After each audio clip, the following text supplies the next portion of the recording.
Hi, my name is Rebecca Wright, and we're here at It's a Grand Cascade Coffee House. I'm with Leighton Reynolds, who is the author of Seaville Wildfire Trilogy. Right. And so, LJ, how are you today? I'm doing great. Thank you very much for being here. Should also know that this is where I got a lot of the ideas for the series right here in the coffee shop. Hope people will drive by and take a look at it. Characters, setting, everything. A lot of things came from right here. A lot of fun. So this is your main source of inspiration for writing the book? Absolutely.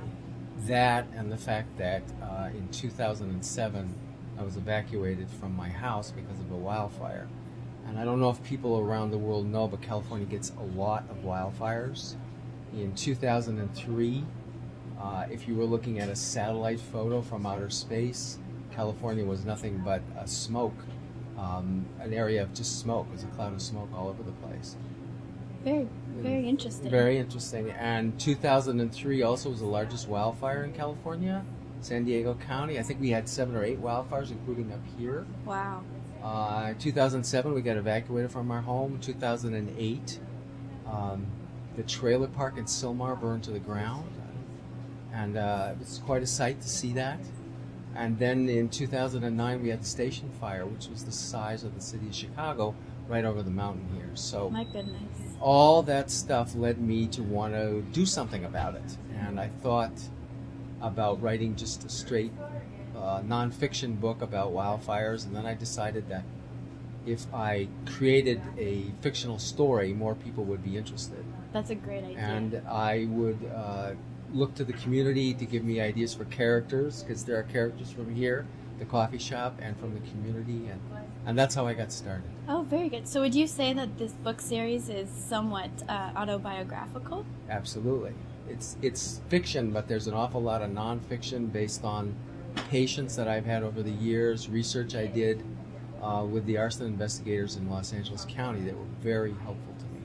Oh, very cool. Okay, so more in detail, tell me a little bit more about the first book, From the Other Side of the Moon. From the Other Side of the Moon is where I started, and it's a flashback story. It starts out with Dr. Sterling, the main character, realizing that his 2 children, Abby, age 5, and Brad, age 9, are trapped behind the fire line, and the babysitter, Mrs. Andrews, is on the floor, and it's not clear in the garage whether she's alive or dead.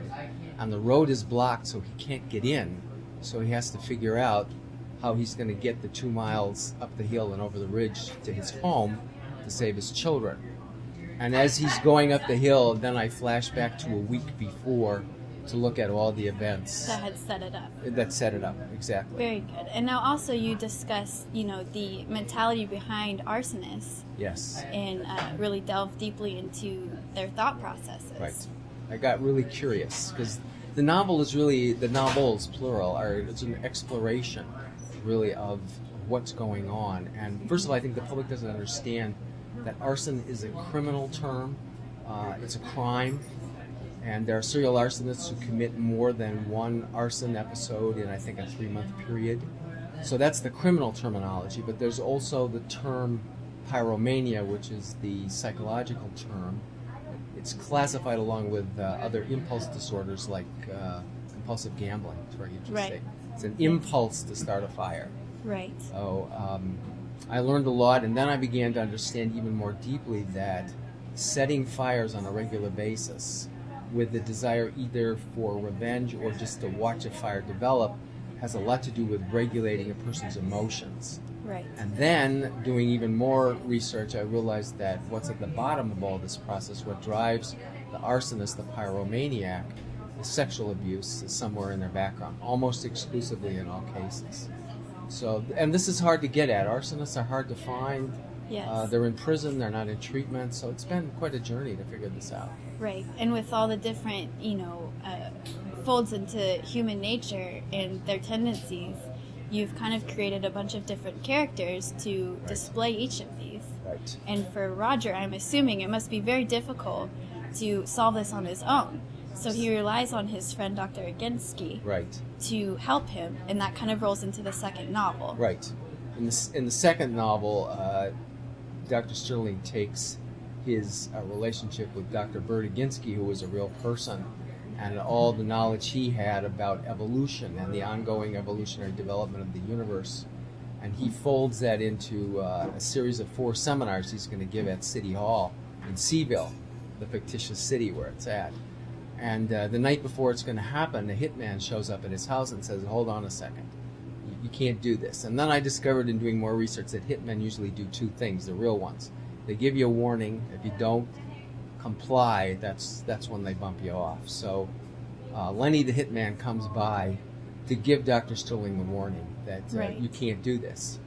And then a little later he discovers that his kids have been kidnapped and he doesn't know what to do that. And the second novel, the first one's a flashback, the second one takes place in less than 24 hours, and it's done over 3 time zones. There's California, there's Long Island, New York, where the teenagers are, and there's Central Tennessee, where Dr. Sterling's colleague is.